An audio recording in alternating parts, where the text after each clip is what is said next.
time, baby, for another crisis actor with soulless eyes. My buddy,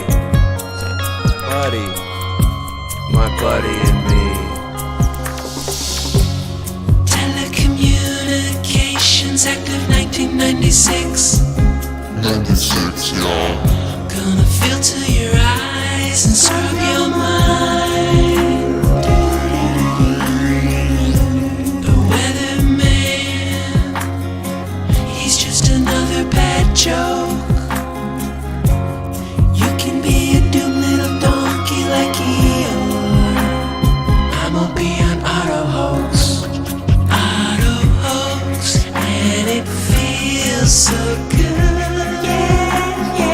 You just ought to believe everything like I knew that you would.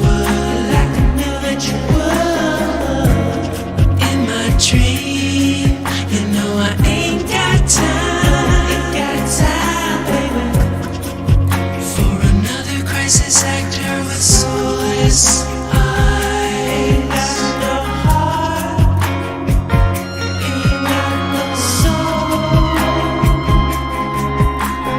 Food, water, weather, maps, TV, bones, books, secrets, symbols, numbers, planets, etc.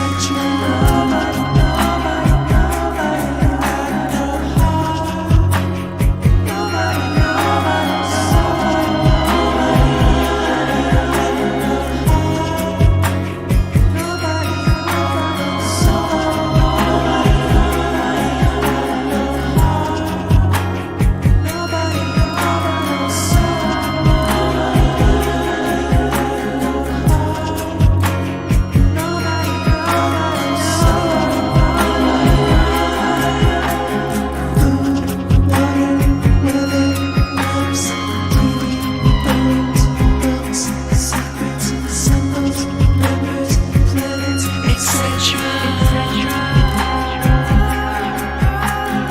This is only a drill. He is holding a fake gun. Today, thousands of teachers are now required to participate in active shooter drills like this one. I know it's a drill, but does it feel real? It does. Every month at Casa de Niños in Yuma, Arizona, after the students go home, the teachers go through active shooter trainings. But this is a preschool Get down. with kids as young as 1 year old. Since Columbine, 16% of school shootings took place where preschoolers and kindergarteners were present. This is Jessica Alcantara's 10th active shooter drill since August. She's been a teacher for 12 years. Years ago, when you started doing this, did you ever think you'd be locking kids down and taking No. precautions for a potential shooter? No, because back in the days when I grew up, I was in school. That's the safest place ever. So, and then all this happening, it's like, am I really safe in school? In the next drill, there's a twist. A student gunman. No, stop!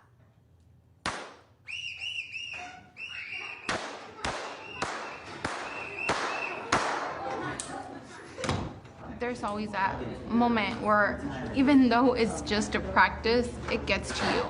Each drill. Okay, I'm just showing you this. Look, the schools are using trauma-based mind control to give the students Stockholm Syndrome and to make them fear guns. It's that simple. This is why they fake events. This is why they fake shootings. They fake shootings to justify terrorizing the kids in a systematic way across the whole country. K through 12, and they've been doing it for almost 20 years. And this is what the truth movement's hiding. This is what people like High Impact Flicks and other false flag pushers are hiding. They're hiding this by saying, oh no, there was a shooter in Vegas from a helicopter. That's why you didn't see any muzzle flashing from the Mandalay. No, High Impact Flicks, the reason why we didn't see any muzzle flashing is because there was no gun. It's all staged. And for you to say that it was a shooter from a helicopter makes the story real. And the story being real is what justifies this stuff. Cost the school $1,000. A 2016 U.S. government accountability report found 2/3 of school districts across the country conduct active shooter drills. Outside. And some of these drills do involve like little kids, kindergartners. And this interview here is just talking to the kids about how terrified they are and how it takes away, like 1 minute they're playing and now they're depressed for the rest of the day. So, my point in bringing this up is that this is the real reason why they fake shootings. People say, why would they fake shootings? It's to get our guns. Nah, it's not your guns. It's to convince you that they need to do these. And also to create this universal threat in the form of the mental case who got too much internet. And that's the new thing too. The mental case who got too much internet is now the big threat. It's no longer the Islamic terrorists, which were used as the basis for building this Inquisition state. But there won't be any guns, and the kids are told it's a game. Miss Anna, you ready? 1, 2, 3.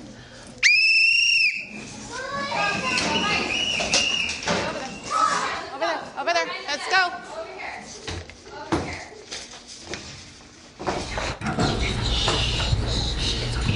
Like this is, to me, I would define this as a form of terrorism because they're using propaganda and it's really coercive propaganda for shaping people's political views. And in this case, it's also worth noting that the people staging it, the people doing the terrorism, are the saviors because it's the police. So I think this is really just to inculcate the idea that the only people you can trust with guns are the cops with the badges. Citizens are to be feared because any one of them could blow up. Eternally English says, who's doing this ultimately? I think this is always being done. Previously, it was duck and cover. And I think what we're seeing before that, it was, in some places, it's people groveling on the floor. I think this is just basically a form of dog training for humans, like obedience school. So when we show you a display of power, you grovel. And that's kind of what they're doing here. I think this is actually how the government makes people compliant. This gives you what they call trauma bonding to representatives of the state, to people with the guns and the badges. It's okay. We're gonna be safe. It's okay. Shh. Stay down the wire. Stay down. Okay, guys, it's over. Why do you have to be so quiet? Because a stranger might take you. A stranger might take. So what's really just so out of touch about this whole thing is that here you have these two reporters discussing the story, and they don't question the value of traumatizing the kids. They just say, it's terrible that we have to do this. Nearly 95% of public schools do some sort of lockdown drills, but about 2/3 do lockdown drills and drills catered specifically for active shooter situations. You look at these kids, their eyes, as they look up and as they engage in these. What is it like being there when they're there? It was eerie because 1 minute they're rambunctious 4- and 5-year-olds. The next, they're diving behind desks and they're so quiet you could hear a pin drop. Okay, so that's one topic. Another one was this. I've been looking at this video. It's absurd. But the only thing that can explain it is that the company he keeps sees this type of stuff as normal. How many of you guys saw this? And this is coming from the gun grabbing side of the spectrum. That's right. As a full service presidential candidate. Yeah. Yeah. Hell yeah. Yeah, look at this. We inaugurated the office in style. No office opening is complete. Who's next? Get in here. Like, this is just pathetic. What's pathetic about it is that these voters are literally kneeling and groveling. And it's just such a display. I don't know what you would call this. Obsequious. Whatever it is, this is pathetic and it's degrading.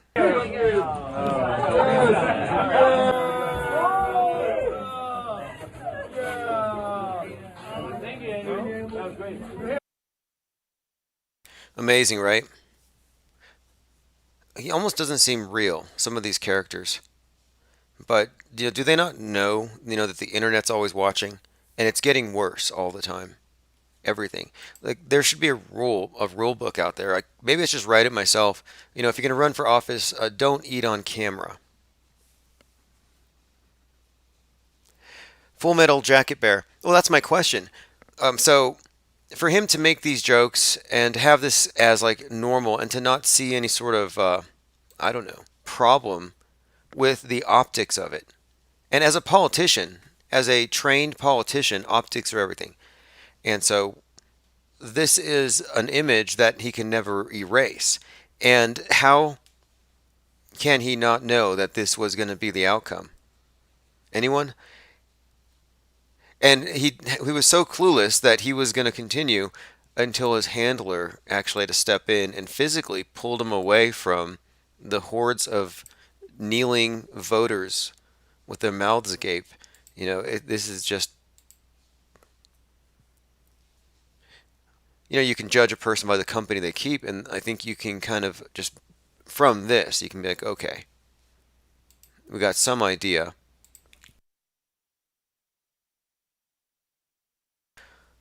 Okay, phones are open. I had my phones open. I think it was someone named Maddie. I heard him. He said he wanted to debate the existence of the Mandela effect. Oh, you guys, you haven't seen this.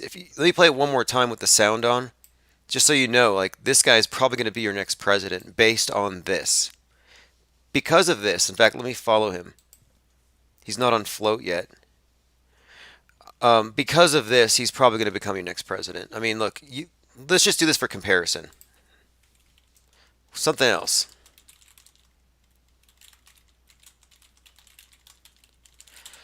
So before we point our fingers and say, okay, you know, this guy can never make it into the office because he was spraying whipped cream into people's mouths.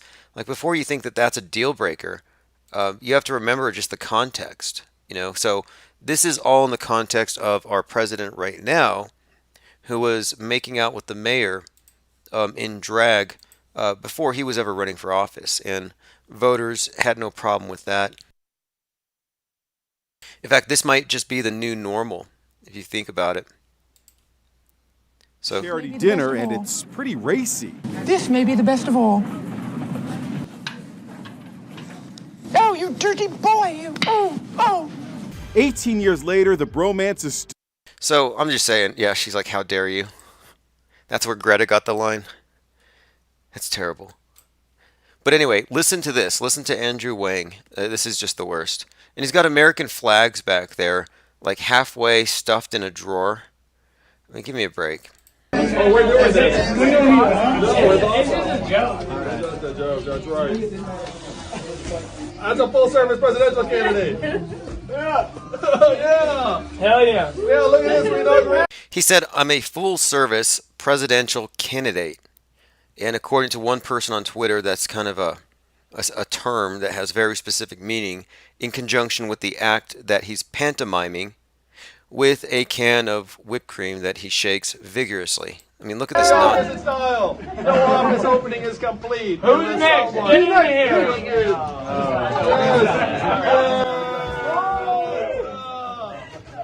Seriously, President Wang, can't wait. Let's see if there's any sensible commentary here. Handler doesn't look happy.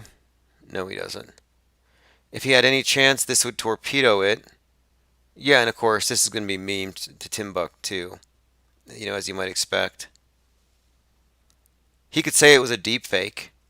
I figure someone's going to drop that at some point. Oh, it was a deep fake. It wasn't me. Someone says, did he hire Beto's campaign strategist? Yeah, Beto, I don't know if any of you miss him. He was the guy we called David Hogg on crack. He's just grandstanding after every shooting, and he's no longer on the scene.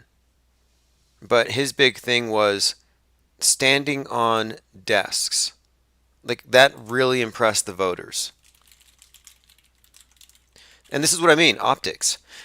So they know this stuff. So if you do any searches for Beto O'Rourke, who I think he has since stepped down, you'll find loads of pictures of this guy climbing on top of desks.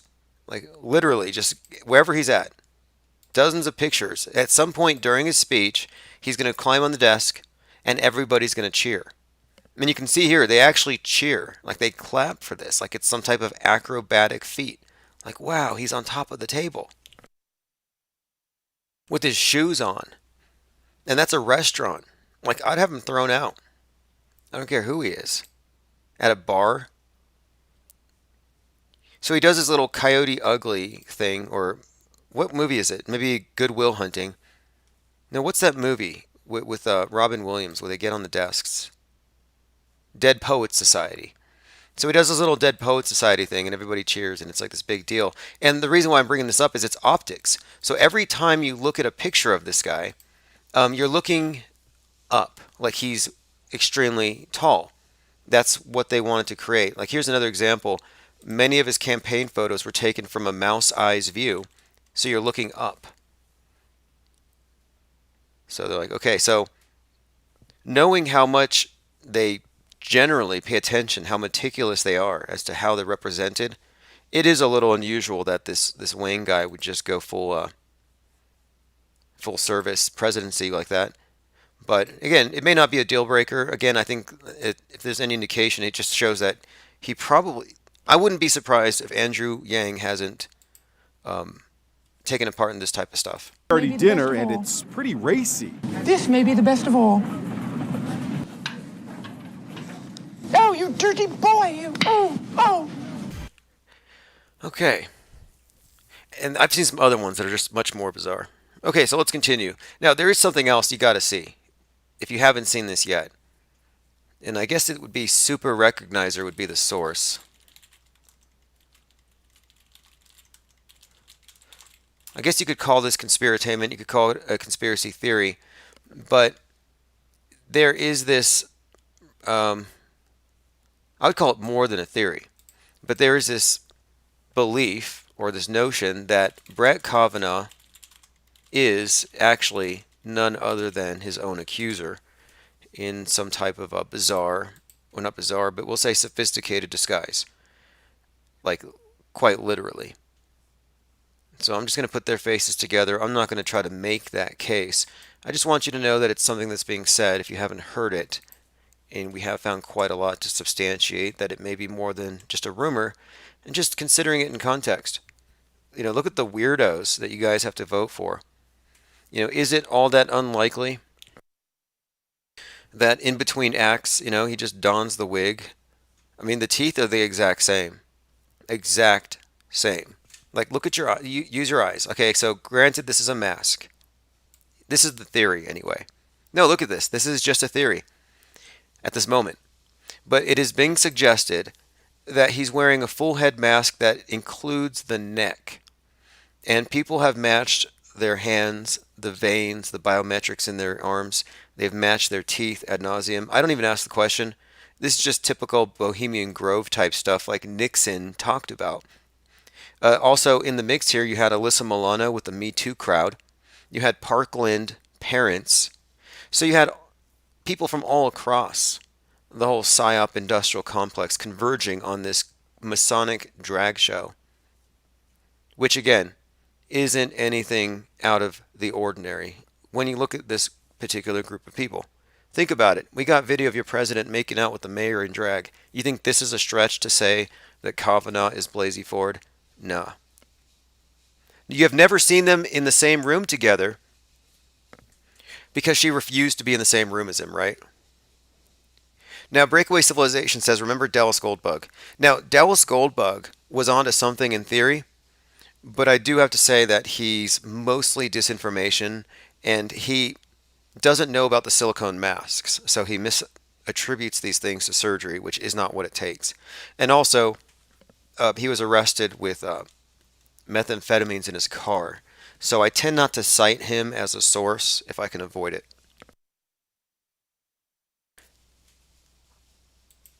So I started off today, this previous stream here, with this opening just showing you how school shooter drills are actually a form of MK Ultra. This is mind control. If there is such a thing as mass mind control, this would be it. Stockholm Syndrome inducing mind control. So that's an open topic because right now we're actually working on something for this. We're working on a documentary called Drilled about these things. for all the crisis actors and their grandstanding and these various organizations that open up to deal with the supposed causes, mental health is what they usually say. No one really talks about the 20 years of fake news and propaganda combined with hyper realistic drills and what effect that might have on the kids. And that's what we've looked into. And NPR actually did a study on this. And NPR had found quite a lot to support that. Hey, you might be giving these kids PTSD. Bad Flatitude says clearly a setup. Are you talking about Dallas Goldbug and the meth? I'll show you what I'm talking about. It just seems like whenever people are uncovering something, you're going to have a few people in the mix who have a lot of good information, but then have just enough there to kind of auto discredit should it get out of hand. And I would kind of put Dallas Goldbug in that category, but it may not be his fault. What I mean is, some people don't have all the information that they would need to arrive at the right conclusion. And I think that may be the case with Dallas Goldbug. So like he didn't know about hyper-realistic silicone masks, and you may not either. And if you haven't looked into it, you have to. It's critical. It's crucial. It's crucial that you understand. I mean, because you have no doubt heard about the deepfakes and the ramifications that has for politics and everything else. The existence of deepfake technology. So, what we're positing on this channel is that we've been deepfaked for about 50 years and that it has involved theater more than, digital manipulation of photos.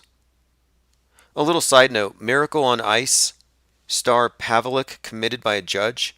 So you have a hockey player, Olympic hockey team. They said that he was mentally ill and dangerous. Not saying it's not true. The article does mention something about head trauma, but again, the mentally ill are being brought up again and again as this universal threat. And it's almost like saying the demonically possessed at this point. Like it's just a vague term, but it's a fear that they have been hyping up. Former football player Larry Johnson accuses Freemason Dwayne Wade of sacrificing his son for the doctrines of demons. Again, another athlete, high profile athlete with obvious illness, or what they're saying is illness. Facebook rumor about white vans is spreading fear across America.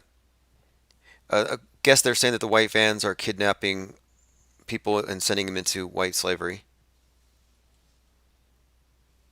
Hillary Clinton is going to run, and so we have a Facebook group if you want to join. It's called Flat Earthers for Hillary Clinton. I'm tired of, and whatever you think about the shape of the world, like that's not even what we're discussing right now. Even if you think it's a ball or you think it's a dome or a turtle or whatever you think, right now you know that free speech is being attacked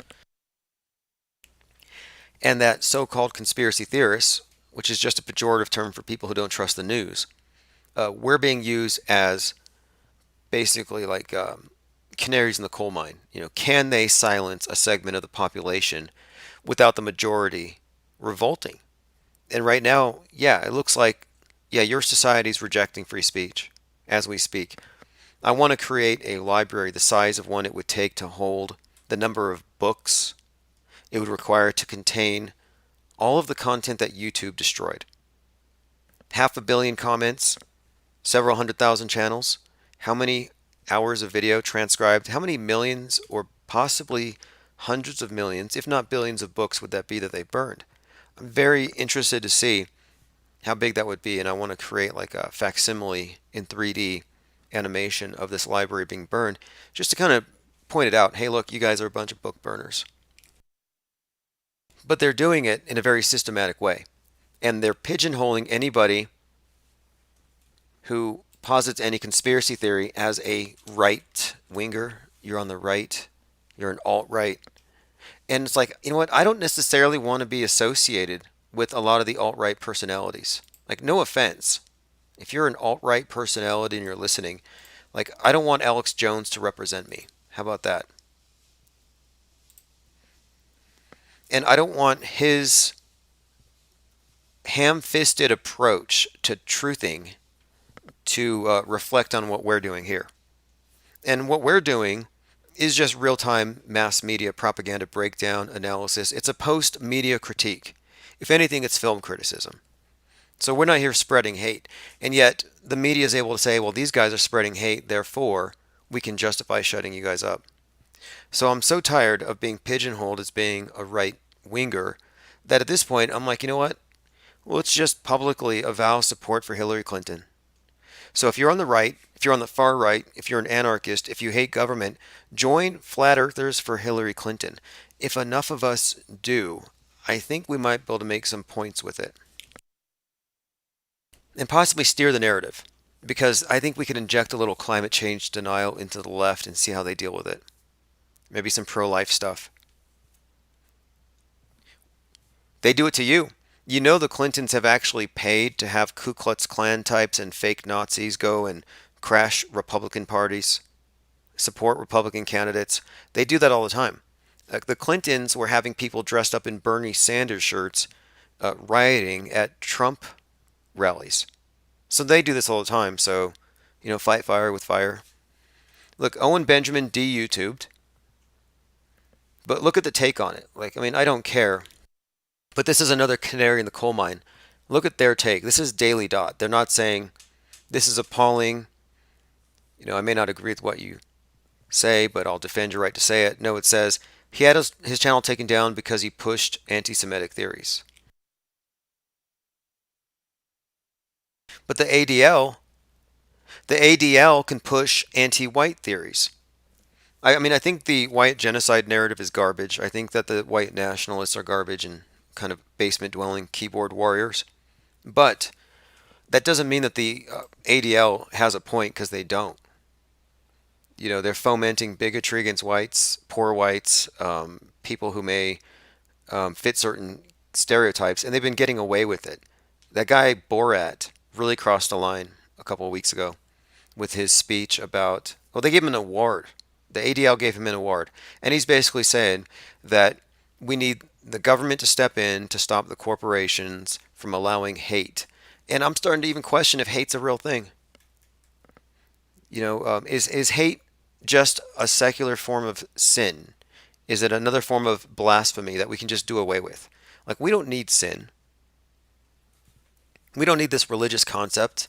We have other concepts that are a little more sophisticated, that are more fair, that we can agree on. Well, hate has nothing to do with, I don't think. I don't think it should be used in the same conversations at all. It's just another adjective. So anyway, I'm saying hate's a hoax.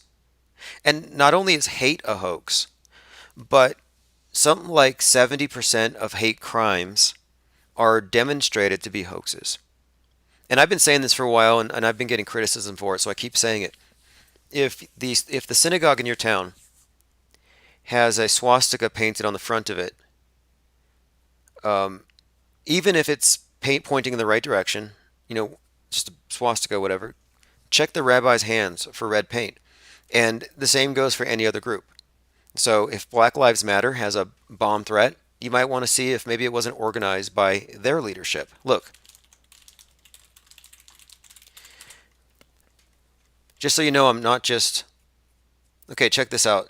Black Lives Matter fake bomb threat. There's a few of these. There's also examples of other groups. Fake hate crimes are all over the place, but this has been happening for a while. So many of these hate crime hoaxes, it's just out of control. But something like 70% of them are demonstrated to be hoaxes after the fact. So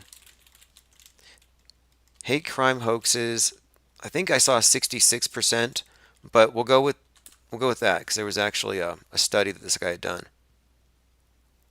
Remember Jussie Smollett? And that one really illustrated a very strong point, really quick here, the Jussie Smollett thing.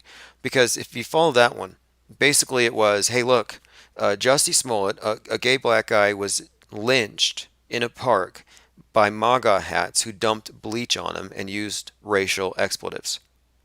So people got agitated. Organizers were saying, hey, we got to march. The MAGA hat's the new Klan hood. Like, people ran with it, and they were saying, told you that white people were just a bunch of haters. We told you that Donald Trump was going to bring back this type of hatred. So it justified their bigotries, and it showed you what people really think. Well, then the next day they found out it was a hoax. So my point on this is, what would have happened if it had taken 6 months for the truth to come out? You know, they would have buried it. If they had that machine moving forward, like if they had that whole political movement of just aggrieved victims moving forward and marching in the streets, it wouldn't matter if it had been demonstrated to be a hoax. They would say, nope, you're just a racist for calling it a hoax. They would have made it real. They would have Mandela'd it into reality. And so I want to say thanks to Jussie Smollett, because what he did is he exposed just how easy it is for people to get duped by trusting what they see in the news and responding emotionally. When I saw it, I said it was a hoax. And I said, not only is it a hoax, but I'm not going to touch it because it's going to be too politically sensitive and we'll get flagged for it. Well, I was right.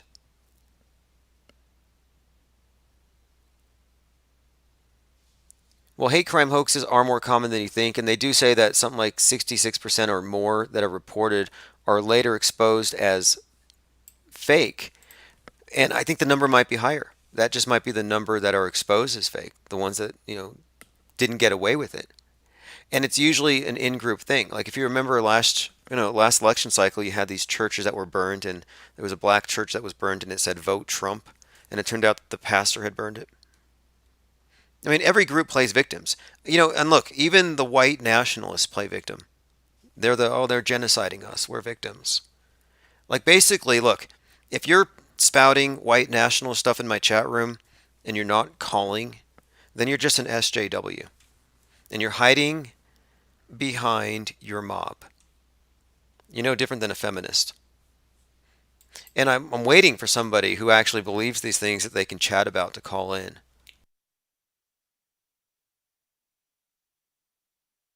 Here's another one. Let's go with this one, because we were talking about her, because Rachel Dozenel was on Inform Overload. And, we've been talking about this for a while. But she claimed to be the target of hate crimes. And this was a while ago. This is before she was exposed as faking her race. So she has this story about how she was being targeted for, with racial, threats, but that she was a target of hate crimes.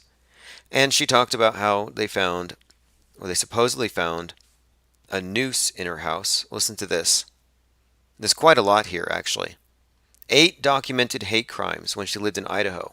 And she said she was targeted for being black, and she taught Africana studies. Well, again, turns out later that no, she was faking her race, and it really was a shock to a lot of people. But she would claim hate crimes left and right.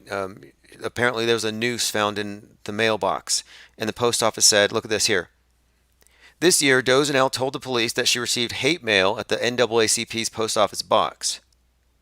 When the police investigation found the envelope had no marks indicating it had been gone through, they talked to the postal inspector, who said, the only way this letter could have ended up in that box is if it was placed there by somebody with a key. So in other words, she was planting fake hate letters against herself in her own mailbox, and she was exposed. This has happened again and again, and it goes hand in hand. This is why I said, if you were to see on any church any type of vandalism, you might want to look at the priest or the rabbi and see if they're not behind it, because this is how it operates. It's very much like the movie The Village, where the elders fabricate this threat to keep everybody in the village. And every church fabricates a threat, the threat of the sinners who are going to bring about God's wrath, or the state church with this global warming, and they fabricate that threat, and the threat of the polluters and what their polluting is going to do. Again, it's just a secular counterpart for sin. And same with hate. This thing like what Borat was talking about. We need to ban hate. I'm really starting to think that hate is a way too arbitrary a term. And if I wanted to say anybody was hateful, I would say it's the group trying to censor the other group. We don't have to like each other, but we have to respect each other's right to, say whatever. And I see this effort by one group to censor another group, led by people like Borat. And of course, we're getting dragged down with it. And I'm like, you know what? I'm tired of being associated with the alt-right. How do I get my liberal credentials? How do we make the flat earth theory into a right wing, no, left wing thing? How do we make it Democrat? And here's my angle. Breakaway Civilization says, was Christchurch a hoax? Come on. Did you watch the second video? Did you watch the first video? Did you read about the 3 concurrent drills that went along with the event? Did you read any of the backstories? Did you watch the IPS Christchurch was a hoax documentary? Like, there's a little bit of due diligence on your part, but I can just tell you from experience. The day before it happened, if somebody said it was going to happen, I would say, yeah, it's going to be a hoax. A better question would be, which one was real? We got videos from the second mosque at Christchurch where you actually see people who are dead, quote unquote, on the ground, walking, like getting up and walking. How does that happen? It's because they were playing dead for the camera, and they had a lot of the footage was shot by actors, so they were trying to create dramatic footage. And so we got a few clips from cell phones. But here's what you get wrong. So this is where all the alt-right types get it wrong, and white nationalists. They get it wrong because they cling to the scapegoat. So if you're following a scapegoat, they control you. As in, you're being misled. Like, for example, the polluter is a scapegoat. The sinner is a scapegoat. And every, like, the sexist or the hateful person. These are all scapegoats they created. The homophobe, the xenophobe.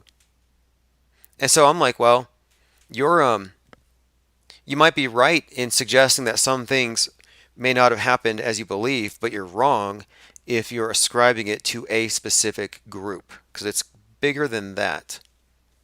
And every group has its devil, of course. And also, one other point, every false flag theory implies a scapegoat, and false flag theories are erroneous. They're put out there on purpose to hide the psychological operations. Wicked Sickle says, yo, this is big if true. What do you mean if true?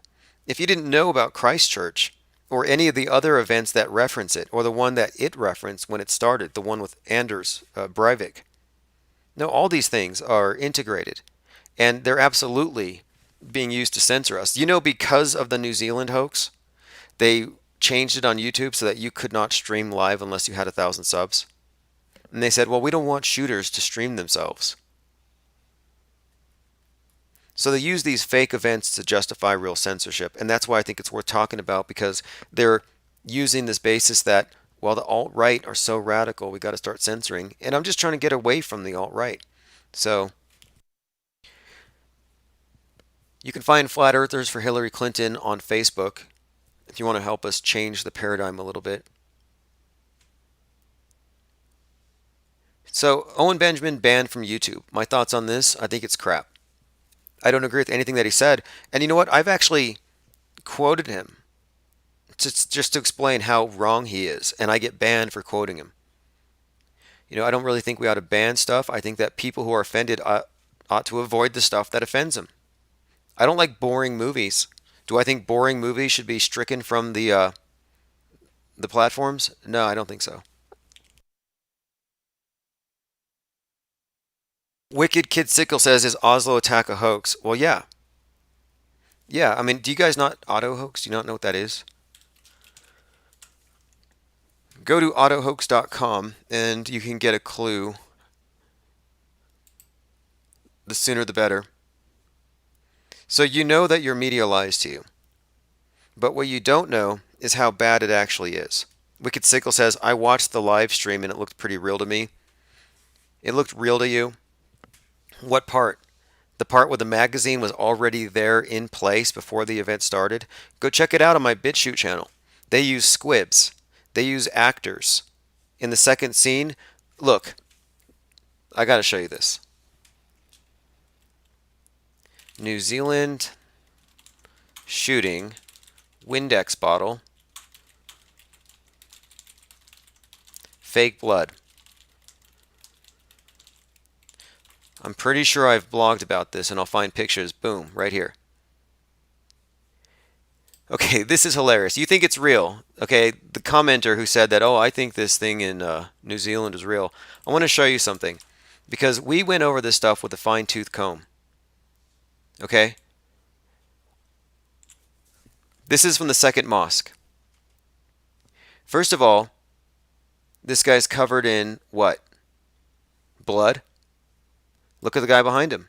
Look very closely at what's in his hand. It's a bottle with some red liquid, and it's got a spray. It's a Windex bottle, basically, with fake blood in it. And this guy's covered in fake blood. 2 plus 2 is what? Is it 4 or is it 5? If you're saying that this is real, then your answer is obviously 5, and Big Brother controls you and has you by the balls. But no, the whole thing was fake. Prime Minister Ding Dong was complicit in this because they were using it to shut down BitChute in New Zealand. They were using it to attack 4chan, 8chan, free speech everywhere, and we all took a hit because of this garbage. And if you're going to say it's real, you're part of the problem, Wicked Sickle. You're right there alongside Prime Minister Ding Dong. You're a traitor. You're a traitor to your own values, and you're not a truther if you think this stuff is real and you're just flippantly saying, was it real or was it a hoax? If you don't know it's a hoax preemptively, you're so far behind, you're losing. The very fact that they've destroyed everything that was good about the internet tells you how far this has gone. So your ignorance is inexcusable. The thing was fake, and if you don't understand that, you need to wake up. So many examples. It's a comedy of errors. In fact, at this point, I'm so untriggered by it, it's just a TV show. It's just, let's just keeping up with the crisis actors. Where are they going? What agenda are they advancing? What political identity groups are being polarized against which groups? How is this going to agitate the right? How is it going to agitate the left? How is it going to turn society against white kids with bowl cuts in middle America?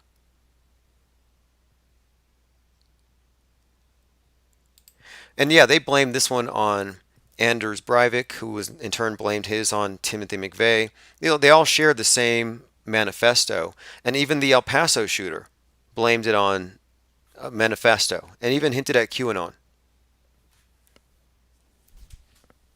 So autohoax.com is where we are archiving all of these hoaxes, and our approach isn't to say was it real or was it fake, because that's how government agents have corralled the truth community for decades. The only way you're ever going to get over the guardrails, the only way you're going to stop them from controlling the narratives and steering you like a bunch of sheeple, is to recognize that they're making extraordinary claims and they're not providing evidence. This is going to require radical skepticism. So if you're not auto-hoaxing, and if you don't know what that is, you're really behind and you're not paying attention. And really, you're part of the problem. If you go to autohoax.com, we have a few books on the topic. This is the one I would draw your attention to. Guardrails. Guardrails pretty much breaks down how the entire truth community has been more or less corralled for the last 50 years. Well, really since, I guess, JFK. The subtitle is How Free Minds Are Contained by False Narratives and Conspiracy Rabbit Trails. Rambo 50 says the Christchurch shooter didn't even mention them in his manifesto. Very questionable. Well, actually, you know what's interesting about that is I got into an argument with Max Egan over this thing. And he said that it was a psyop. No, he said it was a false flag organized by Zionists, and he claimed that the Muslims who were shot were actually Palestinians. That's a guardrail. That's a gatekeeper. That's a government agent working for the mainstream media trying to preserve their story. And I said, no, man, it was a hoax. I got pictures that prove it. And he said, no, it was real, but it was done by Jews. That's pretty much the story, and it's a story that they can censor. So if you're pushing that narrative, you're actually damaging your cause. What we're trying to expose here is much bigger than your whodunit. Like what we're exposing here, on this channel in particular is that every one of these psychological operations proves that your media is a proxy for the oligarchs. That it's just the big government uses this as a tool. And when I say media, I don't just mean news media. I mean a lot of the controlled culture. I mean pretty much everything that comes out of a screen.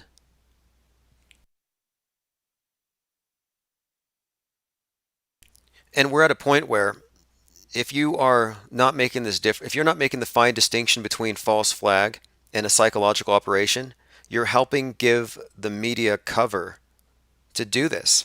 You're allowing the media to serve as church of state by making it look like that they're just witnesses along with you and they're just recording stuff and reporting it. No, they're actually producing the stories. This is why we're seeing glimpses of hints that there are actors involved. Why do you think we have crisis actors in these things? If there's a crisis actor, there's not going to be any deaths. They don't kill people, and that's great news. Nobody died at Christchurch. And so think about this too. The fact that people will shut me down on my on certain channels for saying nobody died, like, isn't that good news?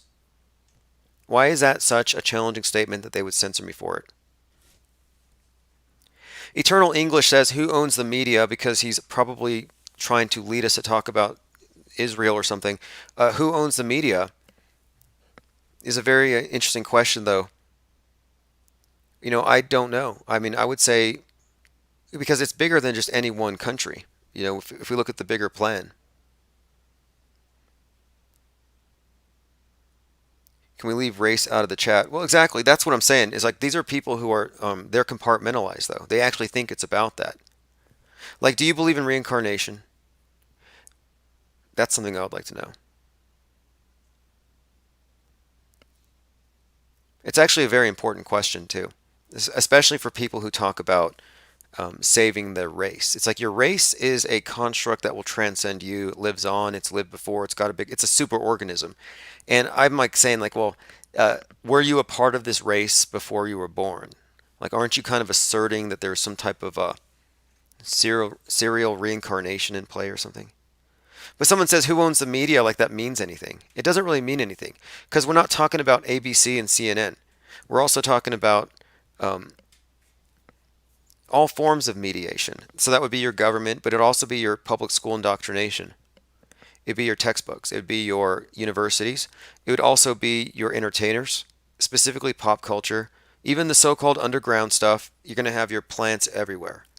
So the mediation that we get collectively creates a worldview. So you can't just say, oh, well, the Jews own Fox and CNN, so therefore it's them. No, actually, it's much more widespread, and there's nothing more than that they would like than for you. I'm saying the oligarchs. There's nothing more, I think, beneficial for them than for people like you guys who are questioning things to chase scapegoats, goat stories. Remember when George Bush was reading that book after he was told that the towers were hit, and then it was like a story about a goat or something. He was reading a goat story. And then right after we hear about bin Laden, who's like this guy who escaped into the wilderness. If you read the story about the scapegoat and where that phrase comes from, it's about the one who's blamed for the sins of the tribe and they're let loose into the wilderness. And so what we got that day was a goat story, a story about an escaped goat, a scapegoat, which is what the word comes from, escaped. So you think it's actually about this guy, and they have okay, well, he did it. And then you have this other group saying, well, he did it, but he was paid by this group. So everybody's coming up with their own whodunits. Was it the Jews? Was it the reptilians? Was it and so on. And I'm saying, no, actually, it was done by all the world governments and the media they control. And it was all theater, and it didn't necessitate that anybody dies.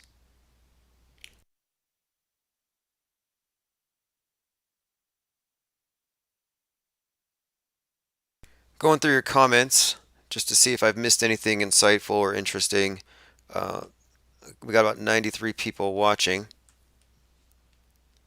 If you're on any of these platforms like YouTube or whatever that are just, kicking our channels off, I suggest you jump over to Float. Go to infiniteplainradio.live. Eternal English says, I think you're not addressing the fact that all these things do make acceptance of the public to hate white people. Oh, no, there's no doubt about it. You know, you do have certain things that are politically correct. Like, you used to have profiling against Muslims. Now it's profiling against whites. Hey, what's up, caller? What topic are you? Hey, IPS, how's it going? Tim Truth here. Oh, awesome. How are you watching this tonight? Are you on float or what? I was on float earlier, but I came over to D Live. It's hopping on D Live right now. It's good to see it's your post YouTube is still picking up. I think you might be on YouTube now, right? But it seems like you've gotten on all these other platforms. You're going around the world, and good stuff. Good stuff. There's a lot of people on the D Live right now. Yeah, I actually went ahead and opened up 2 YouTube accounts for a couple of reasons. One, for any stragglers, so they can wean. But also, if you have a BitChute account, you can link it with your YouTube channel, so your YouTube uploads will automatically be uploaded to BitChute, which is usually a time-consuming process. Yeah, that's awesome. Does it work with live streams, though? I have a feeling it does not. I don't remember, though. I don't know. Now, if it doesn't, though, I have a solution. Because if it doesn't, what you can do is you can export your live stream from Twitch, because you're probably doing all these things integrated anyway. Have it go from Twitch to YouTube, and then it'll go to BitChute. So I figured it out basically where I'm not going to have to take any time out of my day, and nothing will be deleted. So they can't burn any more books. And so all the YouTube channels I have are disposable.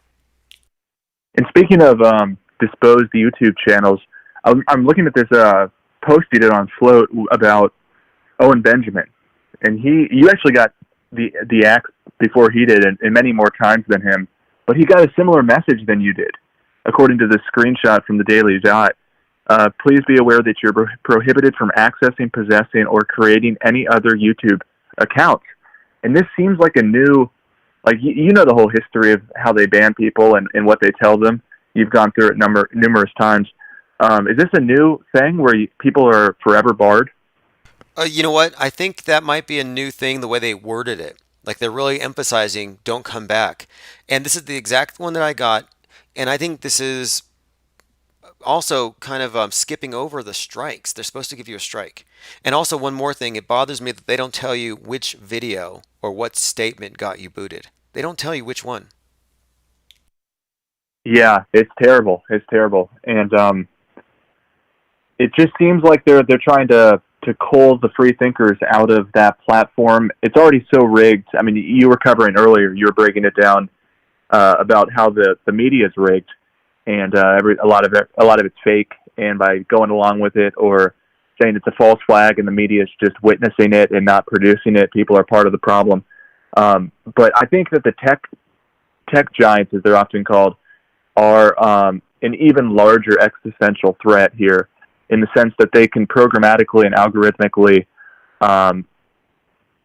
shadow ban and shadow promote and just outright promote like the authoritative content. On their blog, they say they'll promote authoritative content when people are looking for breaking news or information. And it's the most broad and important categories they could come up with. Breaking news and information. When I see authoritative, I just hear authoritarian. And they've been me too. This is why I don't think that Susan Wojcicki can get away with calling her company private, and people can't say, well, it's a private company, they can do what they want. Like, no way. Because they're capitulating to and giving preference to government-controlled media. So they're no longer just a private company. Exactly. They're pretty awful, in my opinion. And it does seem, I don't know, I'm not on DLive all the time on your streams, but it seems like there's a lot more like Owen Benjamin type people out there. So maybe it's a good thing in the sense that people are getting off YouTube every time somebody gets whacked, and then they can go and find real people in a more fair platform. The problem is for the average young person who's growing up and just getting on YouTube for the convenience and trying to find out what's going on in the world, they're going to be guardrailed the hell out of. Yeah, that's absolutely true. They destroyed a good thing, but I think we can build it back up organically. in a decentralized way without their. And look, another thing to consider, you know that there's billions of dollars going into advertising, political ads, micro targeting because of the election. So by jumping to Float and abandoning Facebook and Twitter, not only are you going to dodge a lot of that marketing and stuff, but you're going to dodge a lot of spam this year, and you'll have higher quality conversations.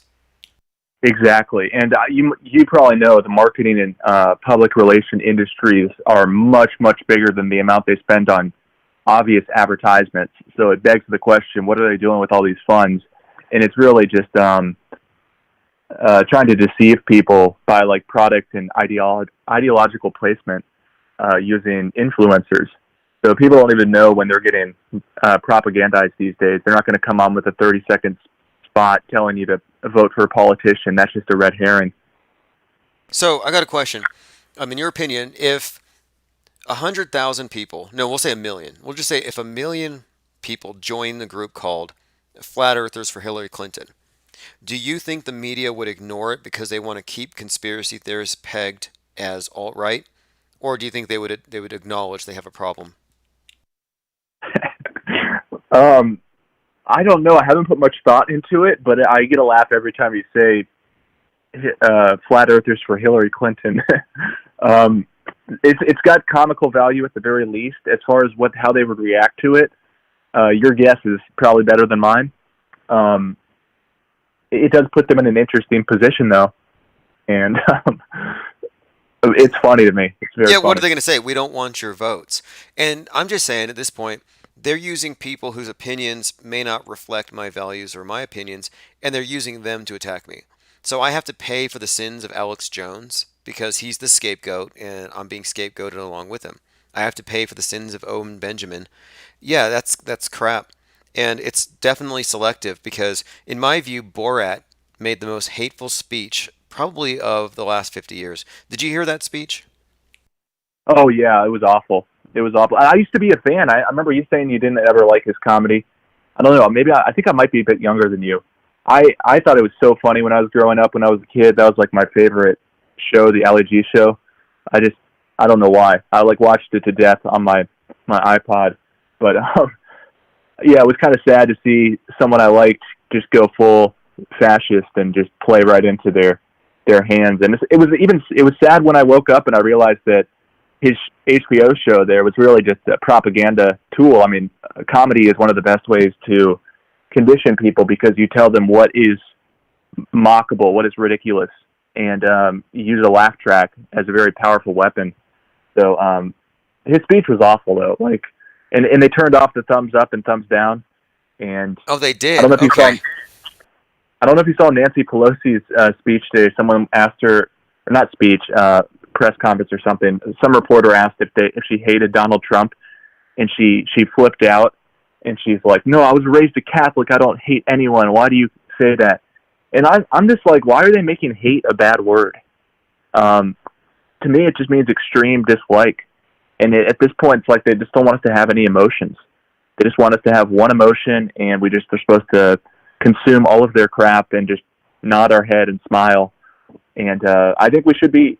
I mean, to say you don't hate anyone, I think is an awful thing to say. Like, aren't there people that we should hate, like child abusers? Right.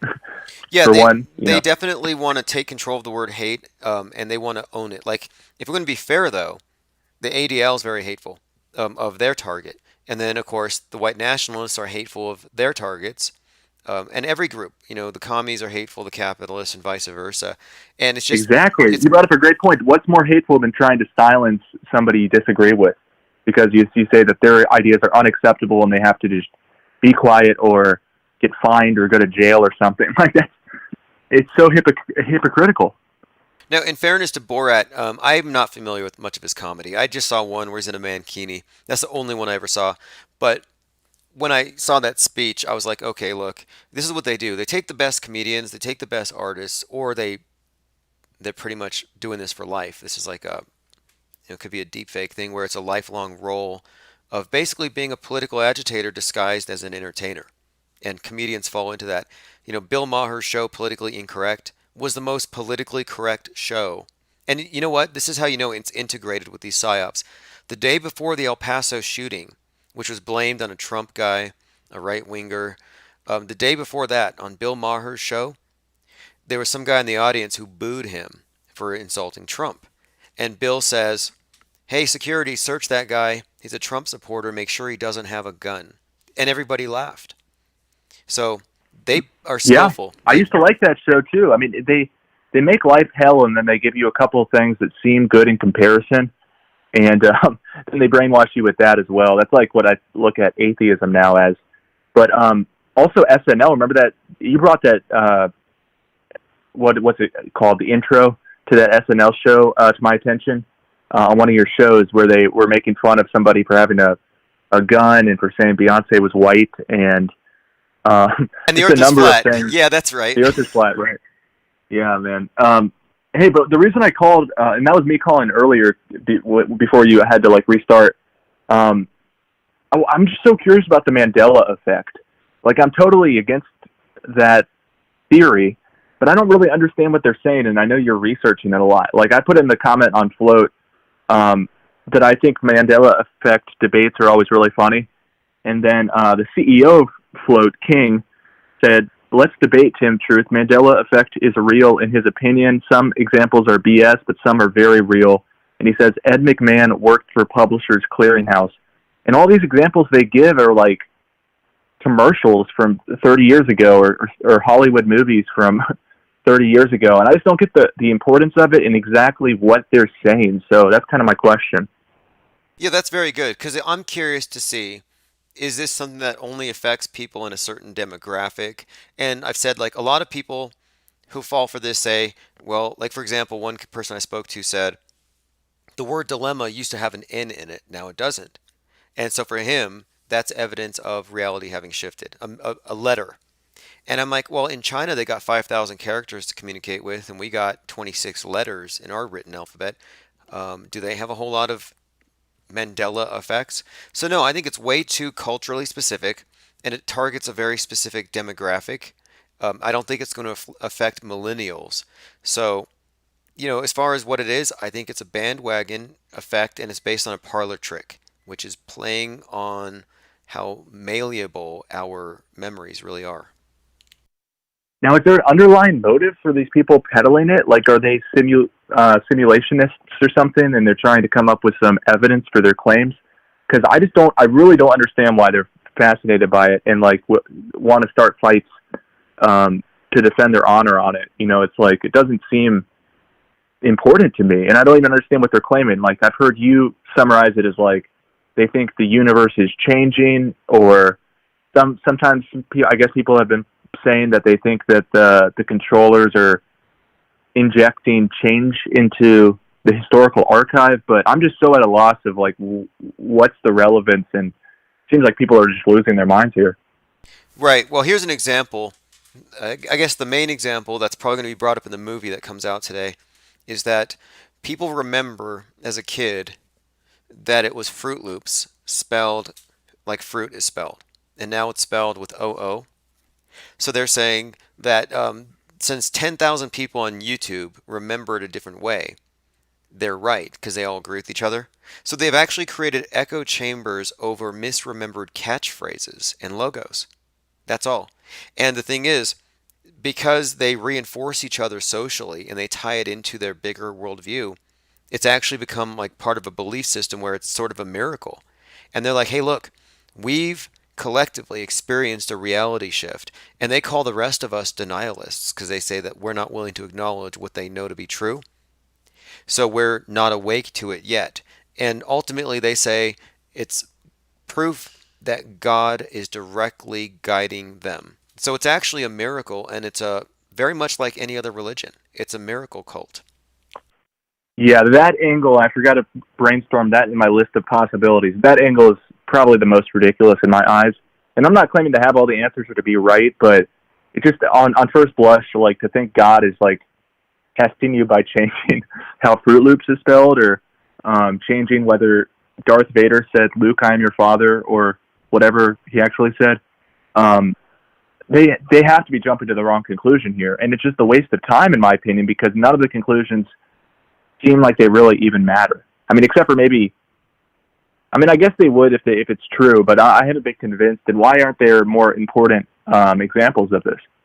Yeah, that's a good If point. And also, it was started, it's noteworthy that it started by a woman named Fiona Fitzgerald Broom, who's a witch, a necromancer, and a new ager. And she said this is proof of quantum reality and multiple timelines. yeah, people have always had out there theories, and I'm all about think and let think, like you always say, and give people the the liberty to think and say whatever they want. But I just don't get this one. Well, look, they have But the right to be wrong, but here's my question for you on this thing. Because for them to assert this without evidence and using things like collective memory arguments from ad populum, it's a very illogical and it's also unfalsifiable, so it's unscientific. So you have an illogical, unscientific belief in proposition. And so my question is, can you be a truther if you're spreading something that relies on logical fallacies? Can you be a truther if you're actually engaging in deception, self-deception? no, I don't think so. I'm all about rationality and logic, and it doesn't. This one does not compute, and I don't see any evidence that we're in a simulation. I think it reminds me of when people are like, "Oh, everything is just a dream." We're part of some entity that's asleep. It's like maybe we just use computers too much and we dream, so we just start projecting our own experiences on our reality. That's kind of what I see. It's like these people that play too many video games think that we're living in a video game, and it's just not the world that I encounter every day and sense with my five senses. But Yeah, that's a good point too, about how it's this simulation thing and the idea that everything's a dream. What it seems to do is it reduces it to it's just a dream, nothing matters. I actually think it reduces us to nihilism and it destroys objective reality. And my problem with it is this, and this is why I even talked about it, is that if you're going to be breaking down the fake news and the psychological operations and disarticulating how the media actually works, and at the same time you're saying that everything's fake and everything's just a dream, you kind of destroy your basis for criticizing the thing. So I think it's exactly, and that's why I love your approach of going after government, media, academia, entertainment. That's where the fight really is. And just to take it one step further, I think also people who believe in karma, like the universal justice being served, and people who believe good people will go to heaven and live in, a pleasurable life forever, and people who are bad will just be sentenced to hell and suffer forever. I think it also is a form of inaction, in the sense that people think that the universe is just going to deal with their problems for them. And that's why I wish people would just, kind of snap out of it and just, you can hope that's the case, but let's just address our problems while we're here. I mean, why not? Yeah, that's why I never got into prospiracy. People said, hey, you don't need to worry about anything because the white hats on the inside are fighting the good fight against the deep state.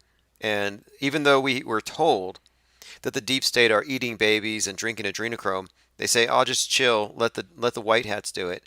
And I'm like, nah, that sounds like apathy. When the QAnon crowd say, just don't do anything. I'm like, no, Yeah, trust the plan. He's playing 33-degree chess or whatever. Yeah, exactly. Yeah, Trust the plan.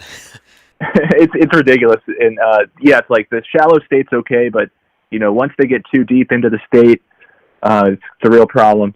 But yeah, I appreciate what you're doing with the auto hoax movement, and it's good to see. I think you just hit 500 on D Live, so congrats on that, and just keep pushing on. Thanks for taking my call.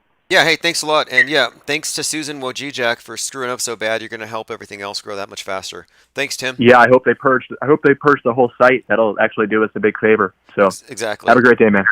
Yeah, my approach too on this YouTube thing, it's like, you know what, they gave us an opportunity here, to really reorganize and not fall into the habit. They made it comfortable. They really did. They made it comfortable. They made it accommodating, and then they realized, okay, we got them. Let's go ahead and ramp up the control.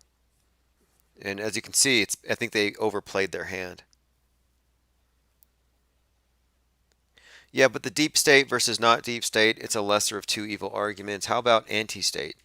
How about no state? Like, can we even be accused of hate crimes if we don't believe the news? If we're looking at it from the perspective of, like, just on the aesthetics? We're just saying, like, I don't like this performance, I don't like this scripting. Just because we don't believe, it's real, are we not allowed to criticize it? And now we are. And this is really, I think, been eye-opening. The fact that people spreading certain ideas, this is such an ironic thing too. Look at what conspiracies get banned versus which ones get promoted. The Mandela effect is a promoted conspiracy. It's mainstreamable. It's been around for 10 years. It's a big, all-inclusive bandwagon, except for me. I'm not allowed in with my Mandela effects. So the Mandela effect that I posited, in fact, I'm not gonna share it unless I get a caller who's a Mandela effectee. Because it's a bit of a, well, I just want to make a point about it, I guess. Now, a lot of people do think it's a mysterious thing, but look, it's been around for a long time. It's been around for 10 years. It's heavily promoted. And the movie, if you look at the trailer, the end of the movie says ideas are dangerous things. And that's the main part of it. Ideas are dangerous things, which is what the mainstream media has been saying. Ideas can give you mind viruses. They can make you radical. They can get you to shoot a school. They can make you join a radical mosque. Ideas can make you try questionable medical practices or make you think the earth is flat. So they're demonizing ideas already. But here you have a movie called The Mandela Effect where they say ideas are dangerous things. It's like, no, that's a theory that's actually being popularized, much like chemtrails. A lot of people take it for granted that, yeah, we're being poisoned every day by commercial airplanes. But before I would ever assert something like that, I would want to know what the other or the counterpoints were. And it just so happens to be the case that whatever you think about the so-called Mandela effect being a mysterious thing, there's actually a perfectly rational explanation for why people experience it. And the way it works is like this, and they hate it when I explain it. The affected don't want to hear this because I'm demystifying mystified misremembrances. And I'm the bad guy. I'm telling you there's no Santa. And so you're going to hate me for it. You're going to put coal in my stocking. And I'm not trying to be a party pooper here. But I do think that logic and reason are important. And if you don't want to be duped, you need to learn about your own cognitive biases. We all have them. The reason why they give you crying crisis actors is so you don't approach it with logic and reason. They want you to have a short-term response. Oh, look, crying kids, grieving parents. Take the guns. They want you to emote. If you're emoting, you're not thinking. They want to short circuit your brains.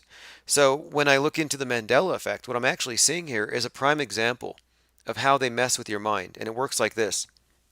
They say, Jif or Jiffy. So you don't know the answer because you don't have a clear recollection, Jif or Jiffy. So that moment where you're wondering, that's cognitive dissonance. And to get rid of the cognitive dissonance, the natural response is to come up with the first answer that feels right based on even the dimmest of recollections. Kind of like when you're taking a multiple choice test that you haven't studied for. You don't know all the answers, there's a few that you've missed, so you try to remember. You don't remember the answer specifically, but you can group that memory with other memories. You remember the day you were taught it, and boom, you found the answer that feels right. Well, the answer that feels right is the answer that's supplied to you by your short-term, your short system thinking, which is basically confabulation and backed up by emotion. So it feels right. So the reason why it feels right and why you like having the answer is because it takes away the uncertainty, the cognitive dissonance. So here's what I'm positing. That the person who is stating the question, the person who is stating the proposition that there's a discrepancy, is actually giving you a little test. It's a memory test, and you didn't study for it. You didn't study the brands of peanut butter and their logos. So when he says Jif or Jiffy, you have that experience of I don't have an answer, and your left brain, the part that answers the test questions really fast by fishing through your memory banks and finding the one that feels right, supplies the answer. Oh, it was Jiffy. Boom.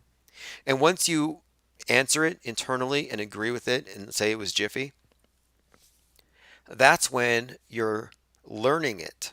That's when you're actually hitting Control S in your mind. Control S, save.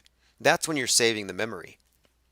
So if you confabulated it and you changed it from GIF to Jiffy, you're actually Control S'ing the wrong version in your memory. So now you're convinced, oh no, it was Chick-fil-A without the K. It was Kit Kat without the hyphen, because you saved it in your memory when you were answering the question. So somebody says, how can millions of people misremember at the same time?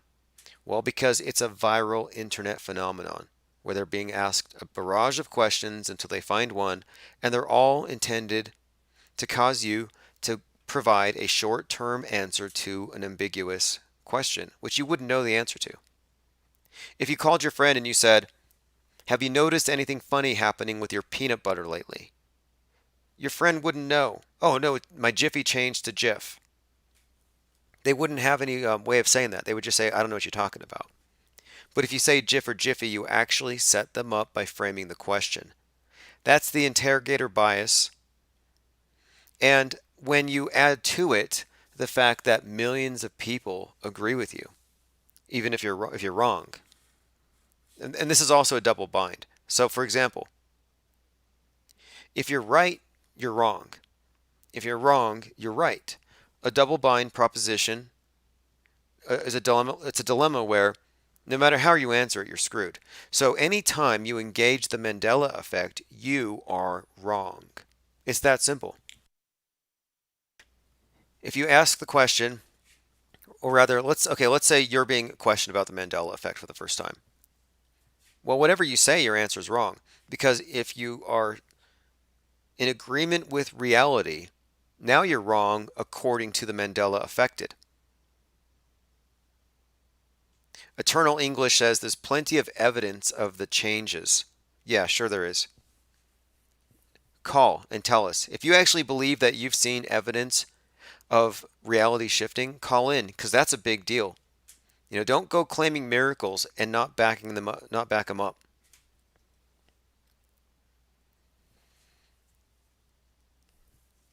But anyway, so the way it works, though, what I'm saying is that the way they frame the question is creating it, and then you answer it. And however you answer it, you're wrong, because you're either wrong according to the Mandela affected, or you're wrong according to reality. You can't be right, because if you're right, you're only right to your echo chamber. And what they say is, the people in it say, hey, everybody who doesn't agree with us is not awake. They're non-playing characters. They have no souls. They're zombies.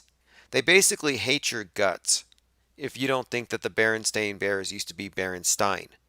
You think that sounds ludicrous, right? They hate you because you disagree on some corporate logo. Well, is that any different than religious wars where they fight over verses? No, you're talking about believers who are committed to their echo-chambered beliefs, and they will fight over these things. That's called dogma. So you have to choose.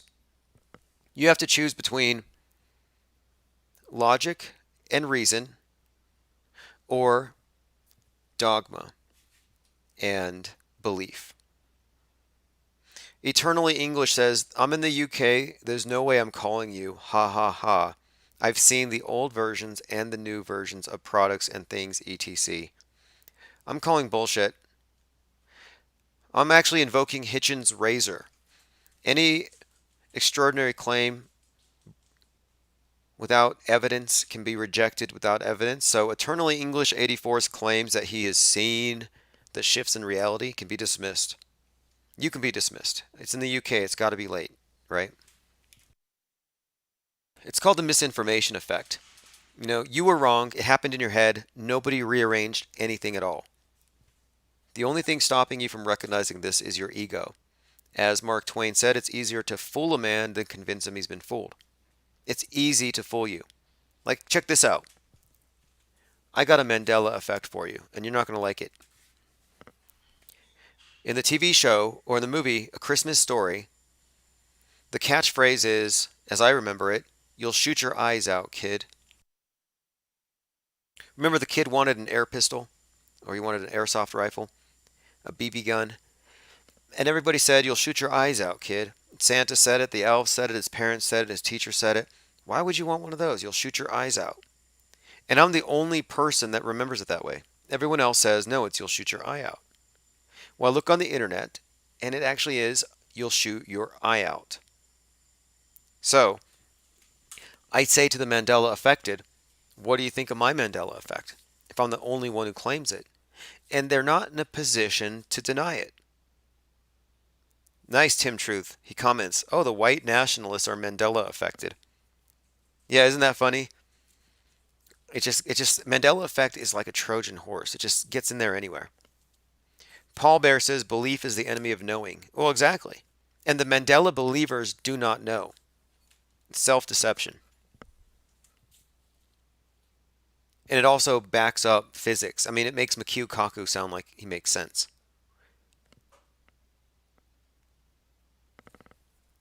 Okay, so but my point is this. They create this thing. Nothing's changing in reality. It's happening in your minds, but it's hard for people once they've been not only reinforced, but when now they're invested in the group that believes it. So this guy says, get off your high horse. What do you mean? You're the one saying that you've witnessed reality shifting. You claim that you've seen old versions of products that have changed. It's like, what do you mean? The only things that change are like iterations, like your iPhone 10. It goes through iterations. But for you to say that your reality shifted and not provide evidence, that's unacceptable. Like you're actually saying that you witnessed your Fruit Loops changing. Like give us an example of what you saw that changed. Because I'll tell you what, if the city that I'm in, if the spelling of the city changes tomorrow, or some other facts of reality, objective things change, I'm going to be talking about it 24/7 because that's a big deal. It's called a miracle. And I have these people who are positing miracles and they're not going to call in about it. Like, well, then it wasn't really a big deal. You're like, oh, I just shifted reality. Not a big deal. And if you're going to be a chat troll, no reason to get all, butt triggered. You're just words on a screen. So I'm saying call in if you feel that strongly about it. The fact is the Mandela effect has been exposed as the misinformation effect. And the thing is, wouldn't you want to know if you had been mandoozled? Wouldn't you want to know if somebody pulled one over you? Hey, look, check this out. Red Pill Philosophy, who thought he could play it safe and be a fence squatter. He also got banned. He got a strike for hate speech. He cannot upload videos for 7 days. So that happened on the 3rd.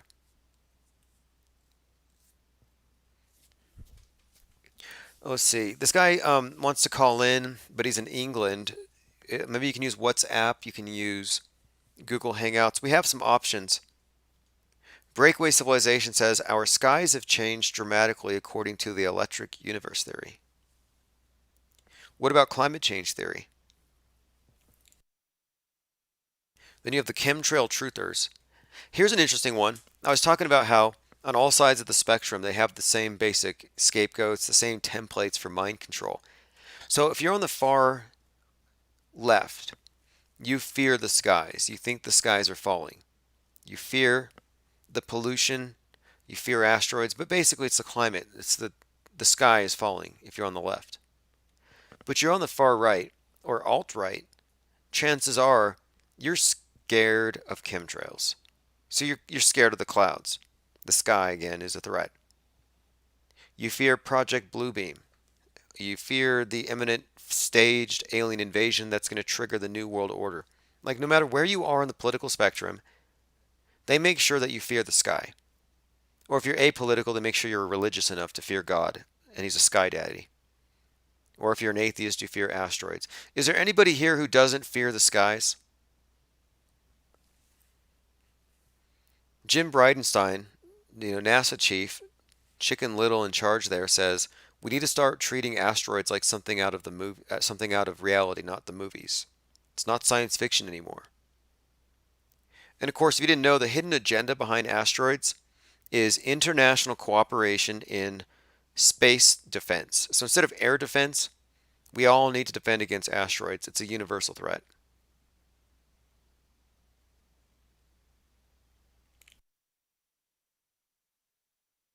But anyway, I was just bringing this point up here because look, red pill philosophy is about as safe as you can play it, and look where it got him. He played it safe, and he's being banned. So eternally English says, I fear God. Okay, look, I called it. You fear God only. So that's what I told you. You're on the right, you fear God. If you were on the left, you would be an atheist, and you would fear the globe. And you'd fear it for the same thing. God floods the world, according to Noah, because of the sinners. Well, today, globe will flood the world, according to NOAA, the National Oceanic Atmospheric Administration, the same group that for years has been telling us we're going to be flooding because of your carbon footprint. You're going to cause the sea levels to rise. They actually named it NOAA. I mean, check this out. You got to look at their logo. Their logo is a dove above the ocean. So this is the National Oceanic and Atmospheric Administration. They're telling us that the world's going to flood because of our pollution. Just like Noah from the Bible, they're symbolized by a dove. Because when Noah receives a message from the dove, he goes back to the land to repopulate.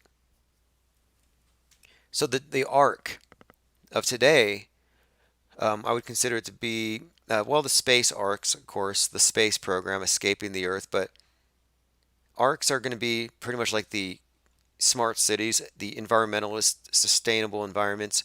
That's kind of what they're aiming for. You have to get on the ark because this is coming. But it's not a coincidence that they're using the same. So you people who fear God, that's one kind of programming. You people who fear globe, that's another type of programming. But it's the same iconography. It's the same name, Noah. It's the same symbol. It's the same threat, the flood. It's the same cause, your sin. They just redefined sin. Now it's hate and pollution. So I'm saying that those of you who fear God, you are mind shackled.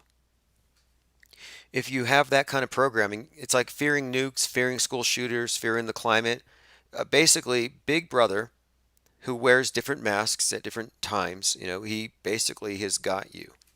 He controls your mind. Breakaway says, we've been under mind control. I would call, but I have a sleeping wife and kid. That's cool. Wouldn't want you to wake them up.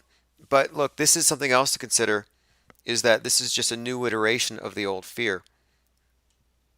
They rebranded it, so those of you who are God-fearing and you think you're doing it right, you're just as kooky as the people who fear the globe and global warming.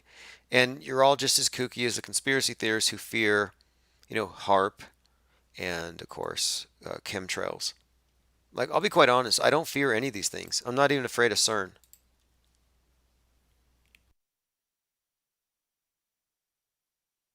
Englishman says, and what are you, an atheist? He's not going to call in because he's in England or something, which is weak. I don't think there are any real atheists out there. And the terminology is just so pointless anyway. Like, you have the greatest atheists out there, the ones who made the best arguments, but they weren't even arguing for atheism because they're selective in it. They've just accepted a new God, and of course it's this modern concept of God, but it's the same. The globe is their God. It's an icon. It's the new cross that you sacrifice yourself on. It has this collectivist, ethos. But now Christopher Hitchens had it right, though. I think he was a little more sophisticated as far as atheists go. And he said that their real argument isn't really atheism because it puts them in the same camp. It puts them in the dialectic with the believers. Well, what if you don't want to be in that dialectic with the believers? Well, there is an answer for it. It's non-theists. And I think that's where I'm at. Non-theism is a non-religious attitude characterized by an absence of an espoused belief in gods or God. Non-theism has been used to describe apathy or silence towards the subject, and it differs from explicit antithetical atheism. So in other words, I don't care about your global warming. I don't care about your Jehovah God in the sky. Like, I just don't care. They're not even relevant or interesting. I don't care about your archaic fears. Now, if you want to call in and explain to me why I should be afraid, feel free. This guy says, isn't your life meaningless then? Yeah, I guess I haven't had experiences like Fruit Loops logos changing and the Kit Kat changing and the maps changing. I don't misremember Mandela's death, so I guess my life is meaningless. Yeah, just an NPC here. I wish I still believed that Santa Claus delivered presents and Ed McMahon delivered checks, but nope, my life is meaningless. And I think that's really, to answer Tim's question, Tim Truthhold earlier about this, I think one of the things that the Mandela affected want really is that belief. They want that miracle. They want Infinite Plane Radio. Hey, I'm listening to you right now on Floats. Is this the call-in number? Yeah, this is the call number, and yeah, welcome to Float. Thanks. What do you think of it so far? I mean, I've been like trying to trigger an exodus to Float. Oh, cool. Yeah, no, I appreciate it. No, this is King from Float, or Kingsway. Oh, okay. So, yeah. Well, hey, Float for me, I mean, so far I think it's great. I'm replacing Twitter. I have like 20,000 tweets on my last account, and they kill it. So, no, this is going to replace my microblogging. And also, I'm not even posting on Facebook anymore. It's just too much spam. Nobody reads anything. So, no, it's nice. I think it's great to have a platform full of real people. Cool. Are we live right now, or? Yeah, actually, we are. We're live. Okay. I'm actually on multiple platforms, but I got the RMTP thing with Restreamio, so I'm always going to be streaming on Float whenever I'm streaming at all. Cool. Well, I appreciate it. Yeah. And then you tonight's I wasn't only able to tune in for bits and pieces, but you're talking about Mandela. I know. Yes, we're talking about the Mandela effect. So my contention is that the Mandela effect is created when the question is asked. And I believe it's created by the ambiguous question, and that the person's confabulating left brain short-term thinking is creating that answer in their mind when they're asked. That's my contention. What's yours? So, there's just a couple of them that really kind of set off alarms in my head. One was, I mean, you have the kind of ones that a lot of people have been talking about for a while, like Luke, I'm your father, and then life is like a box of chocolates. Life was like a box of chocolates. All these. Well, that one's kind of different, but I think when I saw that recently that Ed McMahon, I guess he never worked for Publishers Clearinghouse, which was this kind of a big one for me because I just remember very vividly Ed McMahon, and there's still apparently what they call residue of Ed McMahon potentially knocking on doors and handing a big check, which apparently he never did, with American Family Publishers, which is what we're told now where he worked for.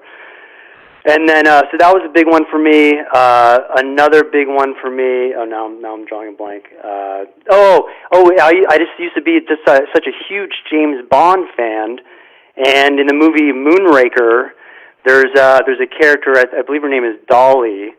And it was the one point where Jaws, who had like the kind of the metal grill, and her kind of lock eyes for the first time.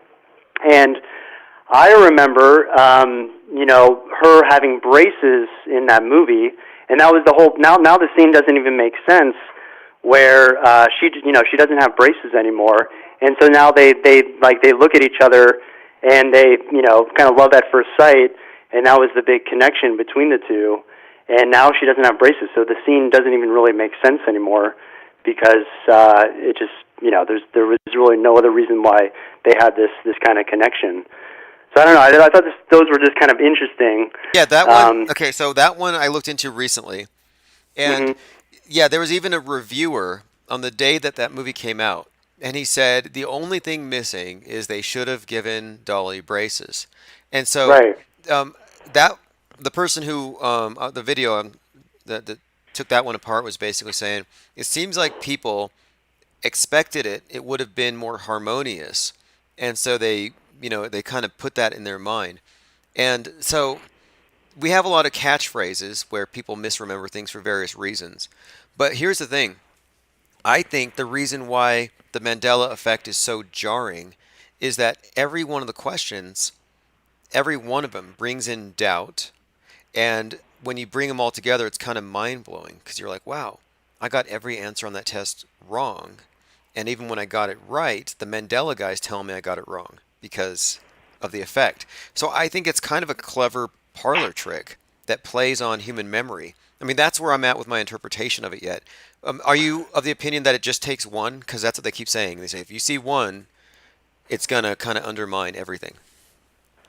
Yeah, I'm not so sure about that. And I know, like, I guess someone even reached out to her, or I'm not sure if she's even still alive, but someone said that they got an answer from her saying that she never had braces as well.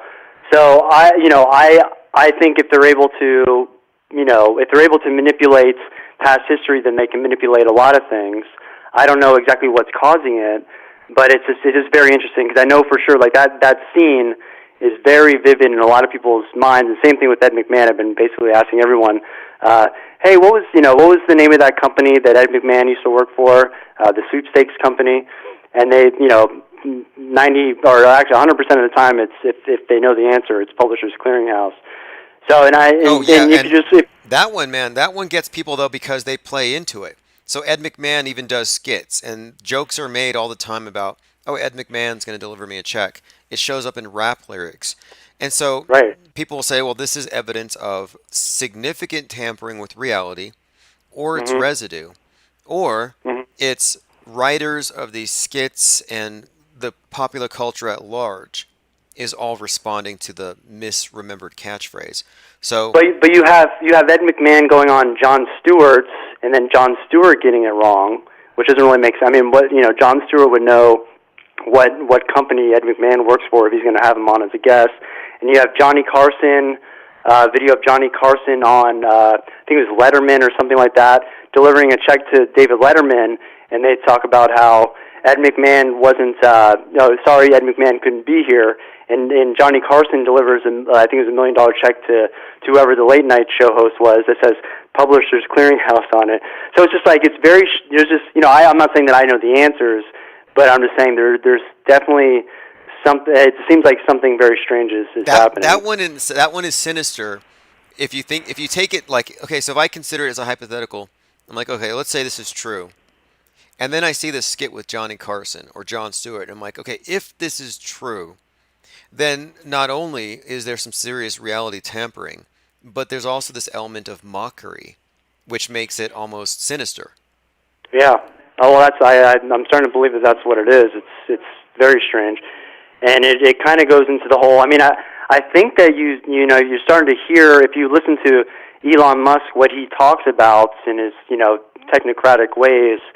He talks about how and basically you have Alex Jones kind of echoing the same thing. I used to listen to him back in the day, but I don't listen to him much now. But There's even a good YouTube video where they kind of show Elon Musk describing something when it comes to quantum computing and just the way that the internet's used by big tech, and how and then Alex Jones talking about how they're using basically quantum computing to find tears in I guess the fabric of reality, whatever that means. And I don't know. It just seems like they're now kind of changing things, in past, and able to not only just change the one thing, but it actually manipulates many forms in many ways, or maybe they're even able to plant seeds to back up their claims, of this new reality. I don't know. It's just very strange and something that I'm kind of investigating myself. And it sucks that people are giving I guess you a hard time, saying whatever. I definitely disagree with that, but Well, look, I it will just I will debate things endlessly because I'm just trying to determine, where is this testable, and where can we find out what is actually happening. But it is interesting that it really parallels in many ways 1984 with the Ministry of Truth, where they could selectively change the newspaper from 20 years ago and then right. adjust the news today. And the main character, Winston, his job was burning papers because he's like, okay, this story no longer fits the reality. So he'd destroy it. Right. And he didn't destroy one. Big Brother noticed, and that's why he got busted because he had some inconvenient knowledge.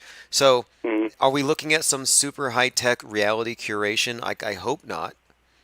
I mean, that's unfortunately what it seems like, and now I'm trying to figure out. Ever since I saw the Egg McMahon thing just a couple weeks ago, I've just been doing my own research, and yeah, I mean, I don't know. It kind of backs up this simulation theory, and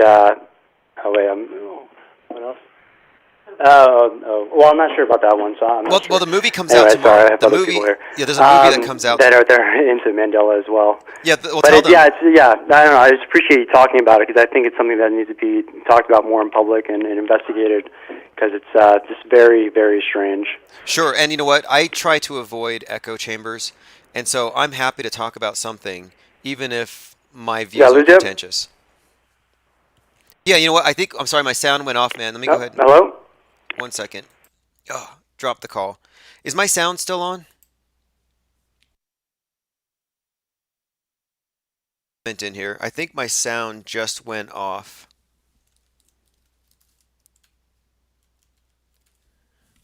Okay.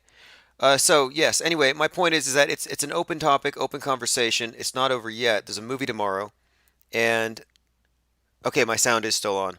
Okay, hey, thanks for calling in. I think we dropped a call, but yeah. So there's a movie coming out tomorrow on the topic. I'm watching it. Here we go. Hey, thanks for calling. Yeah, Google had dropped the phone. Oh, hey, sorry about that. So, you were saying that you have some friends there with you who are all somewhat in agreement with the Mandela effect being a thing. Yeah, I mean, there's just too many things. I mean, especially even just that James Bond, who knows what we're not uncovering yet that hopefully will be uncovered. But I mean, just with that James Bond scene in particular, I mean, this, like I said, that whole scene doesn't even make any sense now. So it's just, I don't know. It's just interesting. And I was saying that I appreciate you talking about it publicly because a lot of people still aren't talking about it or dismiss it too quick without doing the research. Oh yeah, that's what I won't do. So I've been working on. I mean, we've come up with like 9 plausible explanations, and ranging from everything. And the movie's coming out tomorrow. It's going to be video on demand. I don't know if you have plans on watching it. The Mandela Effect movie? Yeah, as a movie comes out tomorrow, I'm definitely going to watch it and cool. do a review of it probably right after. Yeah. Yeah, I feel like, I wonder if they're just going to show anybody who believes in Mandela Effect like being crazy or whatever. Damn. But, we'll see. It should be That's funny, man. If you haven't seen the trailer, that's exactly what it looks like. Yeah, yeah. Yeah, which, Hollywood, they do that, so be it. But yeah, I just wanted to call in and say my piece. You there? Sorry, yeah. Well, hey, yeah. Well, that. thank you very much for calling. Appreciate you sharing your insights on the matter, and we'll talk to you soon. Probably after the movie, I'll do a review on it. Okay, cool. Sounds good. Look forward to it. All right. See ya. All right. We have someone who's look. This topic is gonna blow up tomorrow. That's kind of why I'm focused on it again, and I probably am gonna debate that guy, Mr. Maddie, about it. And really, it's because of this. I just don't think you can make an argument from collective memory. It may make your argument sound stronger, but you can say, well, look, there's a million Scientologists in my state or whatever. There's a billion Muslims. They have numbers. So numbers don't necessarily mean anything. And then, of course, every new element you have to introduce to explain it is another problem. You shouldn't have to introduce new things to explain. You shouldn't have to introduce supernatural or things that don't yet exist, mysterious technologies. Although there is so much strange about it that people can't let it go because obviously it has been, well, there is this element of mockery. I mean, what is up with the 666 with the CERN and these weird diabolical ceremonies? Like, are they intentionally trying to create the illusion that the misremembrances that are being mystified are being caused by this device in this place? If so, it's huge. But then also you got that movie Da Vinci Code where Tom Hanks was in it, and he goes to CERN. And Tom Hanks appears to be something of a conspiracy guy. He was also in that movie Apollo 11. And CERN has a lot to do with Apollo. And of course, when you look into the symbolism, the ancient sun gods are often associated with the 666, and there you have that CERN logo. So there may be some occult iconography here that makes some hints, but that's what I'm left with, though. I'm left with the only explanation for this phenomenon would be the supernatural. And if you got to throw supernatural into it, then what are you left with? You're left with arguments from the divine fallacy. And it goes outside of the realm of science.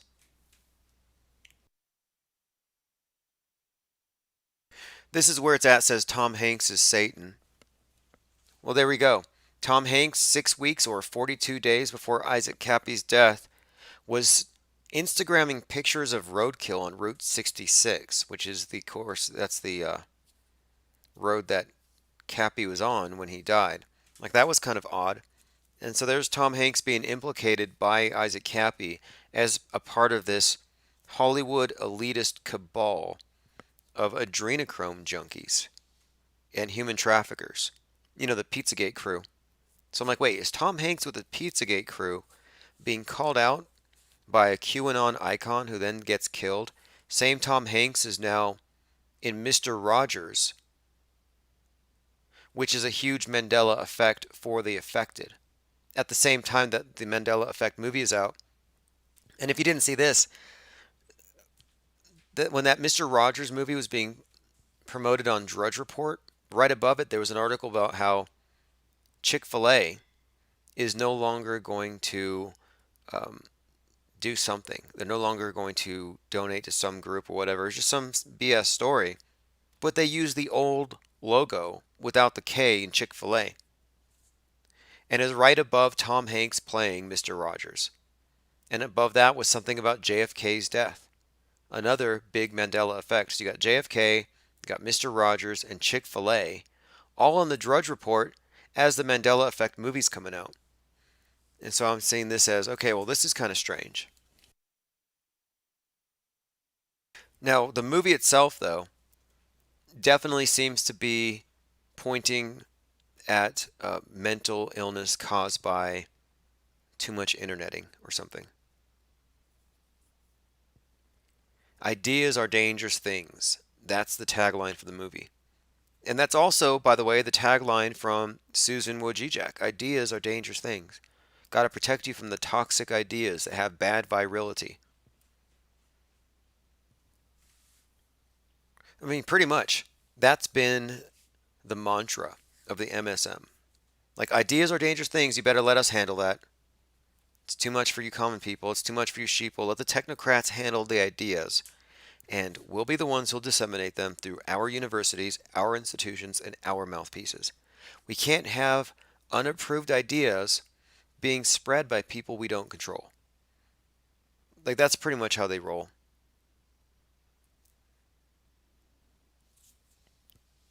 But what the movie tomorrow will do is it will introduce this concept to possibly millions of people who haven't really looked into it too closely.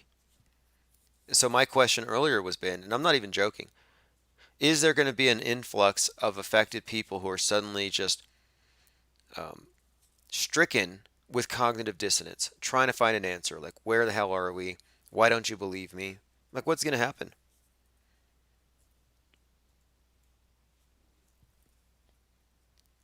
What's the symptomology?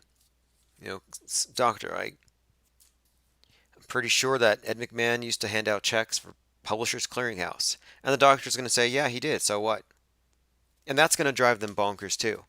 Like, I guarantee, if you're a Mandela affected and your parents or your family, they intervene and they send you to an asylum for, I don't know, an evaluation, and you're going to start telling the doctor, yeah, Kit Kat used to have this, Fruit Loops was spelled like this, Ed McMahon did that, Mandela died at this point, the doctor's probably going to agree with you.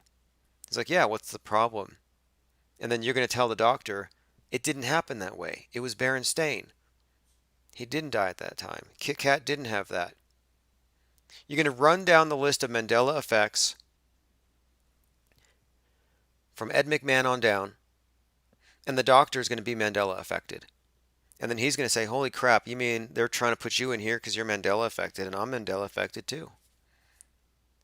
So I don't know what happens at that point. I think it might be like that movie by John Carpenter, In the Mouth of Madness, where the author Sutter Kane writes these books that drive people crazy. And the author, who's in an asylum because he wants to escape the crazy world, he walks out and he sees that the books went into the theaters. And yeah, the whole world had gone crazy because people had seen, or read rather, they had seen what was in these books. So, In the Mouth of Madness by John Carpenter might actually be a documentary about what's about to happen.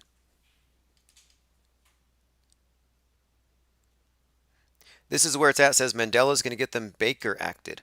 Yeah, I was thinking about that. The 5150. They've been doing this for a while. Pay attention to what Trump's been saying. It's pretty alarming. Trump's like, so they said, "Hey, Mr. President, the shooting in El Paso was mentally ill," and Trump says, "Well, we might have to start doing some involuntary confinements for these conspiracy theorists who the FBI tell me are domestic terrorists." You're a domestic terrorist if you're a conspiracy theorist. If you believe in the Mandela effect, you're a domestic terrorist.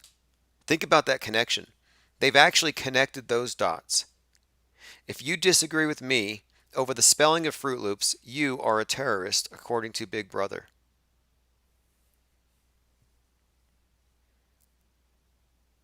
If you misremember, or if you don't agree with me on how Darth Vader let Luke know that he was his father, you're a domestic terrorist because you are, by definition, a conspiracy theorist, and they've already pegged you as a threat to national security. And it's because your bad ideas tend to associate with other bad ideas. So if you're Mandela affected, if you're not a flat earther, you at least think climate change is a hoax. And you might question some of the shootings. Dangerous ideas. Ideas are dangerous things. The Mandela effect might be a way of giving the powers that be kind of a blanket or carte blanche where they can just sort of say, well, look, we need to look closely at all these ideas. So much misinformation. We're deep faking reality. We're compromising our political system. That's what they've been saying anyway with deep fakes and dumb fakes. There was a study that said, oh, you know what dumb fakes are, right? So a deep fake would be visually manipulating the footage, changing faces, changing characters, and completely fabricating something new, but it looks real. But there's also dumb fakes where they just alter something minor. Like someone had taken a clip of Nancy Pelosi and they slowed it down by 25%. And they released a clip saying she was drunk. So that would be considered a dumb fake. But what they found is that 90% of the people who got the dumb fake just retweeted it like they didn't care. And they found that people over 65 were like 90% more likely to not double check stuff that they would share. So this is being discussed in the context of, can we have a free internet? Can we have a free flow of information without compromising reality at a very deep level? And they want people to think that information that's not being filtered is dangerous. Like, look how much fear they put into the public mind about homeschooling. You know, oh, you're not going to let Big Brother do it. You're going to do it yourselves.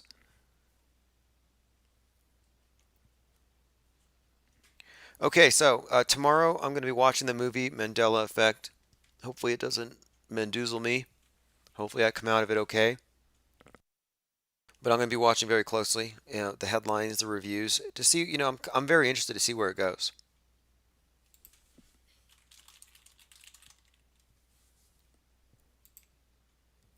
If you haven't subscribed to the Float channel, go to infiniteplainradio.live. It really is worth following. Twitter has turned to crap. They pretty much shadow banned anybody worth following. And now that we're in an election year, it's going to be overrun by micro targeted ads trying to get you to vote for one of these puppets. So this is probably the best opportunity we'll have to jump to another platform where everybody's engaged, have a clean transition, and not have to go through an extended weaning process where you might get lulled back into it. If I can avoid it, I will delete those company names from my lexicon. I won't even say it. So go to infiniteplainradio.live if you want to find me on Float, because that's where I do my blogging most of the day now. Also, if you want live notifications to the channel, or you want to get them to your inbox, go to infiniteplainsociety.com or click the link below. It's $1 a month for live notifications. And also, if you want access to our think tank, our research Discord server, you get access there as well. All right, this is Chief Crow and the Flat Earthworms. Space is fake AF. Have you ever I'll see you looked later. away from Earth into the black void? Because you can see the stars. Oh, yeah. You know, and we were never able to see stars from the lunar surface or on the daylight side of the moon. It's not a black void. I mean, it's black, but there's all kinds of little polka dots. Space is fake AF. Space is fake AF. There's more than stars. You can see planets. You can see moons. you see the gas. It don't let say the sky was not the limit. You fly to the moon in another second, but we haven't been back since 1972. Destroyed all the papers and blew up the Challenger crew, except for the twinsies. Space is fake AF. Space is fake AF. Look out into deep space away from the sun. It's the darkest black you can imagine. Hey, space boy, you broke my rocket man heart. Where are the stars? Is it bright or is it dark? The vacuum of space, oh, the tomfoolery. What happens if you get a leak on that?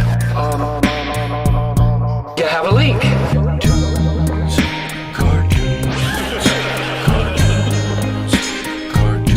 Deep over my bubble. Look, butterflies. It's hard to comprehend. Space is fake AF. Two little bitty O-rings. Space is fake AF.